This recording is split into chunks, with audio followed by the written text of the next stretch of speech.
Hai, aku merasa hari ini Roh Kudus beneran mau ajarin kita sesuatu yang sangat indah soal penyembahan. Maka itu siapkan hatimu, siapkan fokusmu, 10 menit ke depan jangan sampai terputus. Kita biarkan Roh Kudus beracara lewat firman-Nya hari ini. Mari kita mulai dengan doa. Tuhan Yesus, hari ini kamu belajar soal penyembahan. Ajar kami ya Tuhan. Kami ingin sungguh-sungguh mendengarkan sebagai murid-Mu dan anak-Mu. Tuhan, biarlah Engkau yang bimbing kami. Berikanlah kami pengertian supaya nantinya kami bisa terapkan, supaya kami bisa nyenengin hati Tuhan, memuliakan nama Tuhan, dan jadi perpanjangan kaki dan tangan Tuhan di atas bumi ini. Di dalam nama Tuhan Yesus kami berdoa. Amin. Teman-teman, hari ini kita memulai ayat dasar dari Yohanes 4 ayat 22 sampai 23. Di mana Tuhan Yesus waktu itu mengatakan bahwa engkau menyembah apa yang tidak kamu kenal, tapi kami menyembah apa yang kami kenal. Sebab akan datang waktunya dan sudah tiba bagaimana Bapa itu akan ada penyembah-penyembah yang benar yang menyembah Bapa dalam roh dan kebenaran. Sebab Bapa menghendaki penyembah-penyembah yang demikian. Nah, teman-teman, lewat ayat ini ada beberapa hal soal penyembahan yang bisa kita pelajari. Yang pertama adalah yang namanya penyembahan itu dimulai dari pengenalan. Kamu harus sungguh-sungguh mengenal Tuhan. Saya kasih sedikit perumpamaan. Misalnya, saya kalau misalnya memuji orang, lebih baik saya beneran kenal orangnya. Kalau saya nggak kenal, bahkan sebenarnya nggak pernah ketemu, tapi saya puji dia, saya bilang, dia orangnya hebat.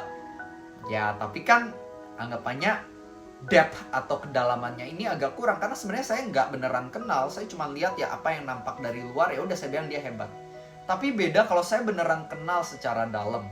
Saya beneran biasa makan sama dia, ngobrol sama dia, spend time sama dia. Kalau saya bilang dia hebat, ya anggapannya depth-nya atau kedalamannya lebih dalam. Kenapa? Karena saya beneran ada basisnya saya bilang dia hebat. Karena saya memang kenal dia orangnya beneran luar biasa. Jadi ada maknanya kan? Nah, jadi sama, kamu harus sungguh-sungguh mengenal Tuhan. Jangan sampai kamu sok-sok bilang, wah Tuhan kamu luar biasa, tapi sehari-hari aja kamu gak pernah spend time sama dia. Tuhan itu bukan sekedar pengen kamu muji dia, praise his name, tapi Tuhan itu pengen kamu beneran jadi teman yang sehari-hari itu luangin waktu sama dia. Itu yang pertama. Yang kedua, tahu gak sih penyembahan itu translasi aslinya adalah proskuneo. Itu menggambarkan seperti kedekatan anjing dengan tuannya, seperti anjing yang sedang menjilat tangan tuannya. Ya, seperti ini anjing aku namanya Dobu. Dari tadi sepanjang kita rekaman dia jilat-jilat tangan aku terus. Dari tadi dia jilat-jilat tangan aku terus, teman-teman. Dan menurut aku penyembahan arti translasi aslinya proskuneo, gambarin anjing menjilat tangan tuannya, ini nggak kebetulan. Karena teman-teman kalau misalnya pelihara anjing, kalian tahu bagaimana anjing itu seneng banget dekat sama tuannya. Kayak Dobu ini, dia itu suka duduk di pangkuanku, dia suka jilat tanganku. Dia juga biasanya kalau pagi tuh pasti lari ke kamarku. Dari kamar mamaku, biasa dia tidur di sana. Kalau pagi pintu udah dibuka, dia pasti lari ke kamarku. Pas aku pulang ke rumah di malam hari, dia pasti lari dari lantai 2 ke lantai 1 mau nyambut aku. Dia seneng banget deket sama tuannya. Itulah arti penyembahan. Ketika kita mau deket sama Tuhan, kita menjilat atau mencium sebenarnya ya. Kata mencium Tuhan. Itulah yang namanya penyembahan. Ketika kita rindu banget, I want to be with Jesus, I want to be with God. Di situ hati Tuhan sangat disenangkan. Nah, teman-teman, yang namanya penyembahan itu juga sebenarnya memiliki arti bukan sekedar memberikan yang terbaik buat Tuhan, tapi ada arti yang lebih sedikit. Aku pengen kasih sedikit perumpamaan. Jadi waktu itu, ini kisah nyata juga, ada seorang profesor teologi yang ngajar soal penyembahan waktu itu. Dan dia punya beberapa murid mahasiswa, jadi dia nanya kepada para mahasiswa ini, kalau misalnya Tuhan Yesus tiba-tiba datang ke ruangan ini, apa yang akan kamu lakukan untuknya? Orang pertama ada yang angkat tangan, dia bilang, saya akan angkat tangan dan saya akan bilang, Jesus, I love you, Cila, gitu ya. Ada juga yang bilang, saya bakal sujud di hadapan Tuhan Yesus, di bawah kakinya. Ada juga orang yang lain ini, nah orang ketiga ini dia adalah orang yang biasanya dapat nilainya tuh jelek di kelas karena idenya nih suka aneh sendiri gitu. Ditanya, kalau kamu, apa yang akan kamu lakukan? Dan mahasiswa ini menjawab, kalau saya bakal nanya ke Yesus. Bingung kan si dosen ini, apa maksudnya nanya ke Yesus? Dia bilang, iya, saya bakal nanya, Tuhan Yesus, apa yang engkau inginkan? Si dosen ini mikir-mikir, benar juga nih orang. Ya kan? Nanya dulu ke Tuhan Yesus apa yang dia inginkan. Karena mungkin apa yang kita berikan belum tentu itu adalah apa yang Tuhan Yesus inginkan. Bukankah bijak kalau kita nanya dulu supaya kita tahu dan kita bisa berikan sesuai dengan apa yang Tuhan Yesus mau dan inginkan. Nah, sudahkah sehari-hari kamu nanya, Tuhan Yesus, kamu pengen aku ngapain sih? Kamu pengen aku ambil keputusan yang mana? Kamu pengen aku ini ya anggapannya lakuin apa sih hari ini? Siapa yang Tuhan pengen aku berkati hari ini? Udah nanya belum ke Tuhan? Kalau kamu udah nanya, kamu bisa lebih bijak di dalam menjadi berkat buat sesama dan juga di dalam memuliakan Tuhan. Itulah penyembahan sejati. Dan juga penyembahan itu bukan sekedar nyanyi doang ya. Tapi penyembahan juga adalah ketika kamu memutuskan untuk milih Tuhan dibandingkan dosa. Itu juga adalah penyembahan sejati. Kalau kamu nyanyi terus lagu pujian, praise and worship, tapi kamu terus hidup dalam dosa, ya itu bukan penyembahan yang sejati. Penyembahan sejati adalah ketika kamu mau taat sama Tuhan. Obedience. Itulah yang Tuhan mau. Dan perhatikan, Tuhan itu bukan sekedar cari penyembahan, tapi penyembahnya. Beda sama iblis. Iblis itu juga pengen dapat sesuatu dari kita, yaitu penyembahan dari kita. Tapi iblis pengennya penyembahan. Kalau Tuhan bukan sekedar penyembahannya, tapi penyembahnya, pribadinya. He wants you. Diriku dan dirimu, itu yang Tuhan inginkan. Worship is not only about the song, but it's about our heart. Yang Tuhan inginkan adalah penyembah yang benar, bukan sekedar penyembahan yang benar. Yang menyembah di dalam roh dan kebenaran. Kebenaran ini kata kuncinya. Kalau misalnya kebenaran itu maksudnya adalah ya kita udah tahu apa yang benar sesuai firman, dan setelah itu kita lakukan kebenaran tersebut. Itulah menyembah di dalam kebenaran. Teman-teman, apa sih hal-hal yang sudah Tuhan perintahkan di dalam hidupmu? Sudahkah kamu melakukannya tepat seperti apa yang Tuhan mau, tepat seperti apa yang Tuhan minta?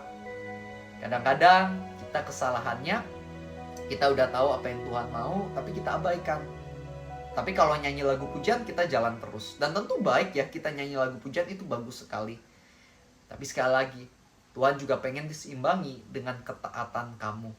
Bukan cuma jago belajar firman dan diskusi firman, tapi beneran jago lakuin setiap firman yang kamu dengerin. Saya kasih contoh gini, misalnya saya punya seorang pasangan.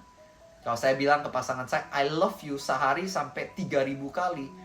Tapi ketika saya tahu dia menginginkan atau butuh sesuatu saya nggak berikan, saya nggak pernah berikan bahkan, tentu I love you 3.000 kali itu nggak akan ada artinya. I love you 3.000 kali yang saya ucapkan seharusnya terbukti lewat tindakan saya juga. Itu yang pasangan saya inginkan. Begitu pula yang Tuhan inginkan dari kehidupan kamu. Yuk mulai hari ini jadilah penyembah-penyembah yang benar. Karena Tuhan menghendaki yang demikian. Teman-teman, dan ketika kamu menyembah Tuhan, ketahuilah hadirat Tuhan itu semakin nyata dalam hidupmu. Mazmur 22 ayat 4 dikatakan bahwa Tuhan bersemayam di atas puji-pujian umatnya. Ketika kita membangun gaya hidup menyembah Tuhan, ketahuilah yang namanya hadirat Tuhan sungguh akan datang. Dan ketika ada hadirat Tuhan, akan ada damai sejahtera.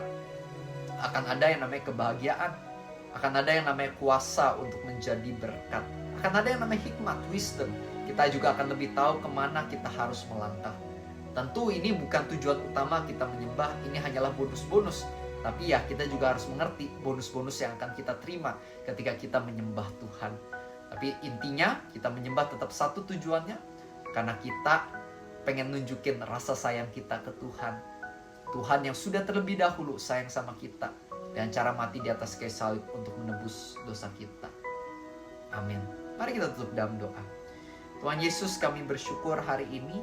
Terima kasih karena Engkau sudah ingetin kami lagi, ajarin kami soal penyembahan.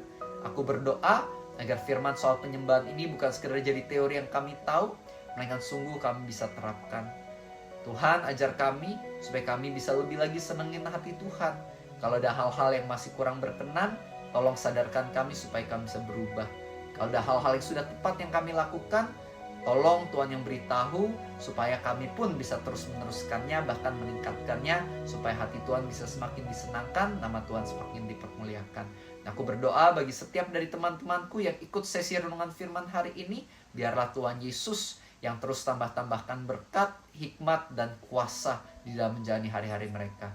Aku bersyukur untuk hari ini, di dalam nama Tuhan Yesus aku berdoa. Amin. Sekali lagi thank you so much buat teman-teman semua yang udah ikut renungan ini.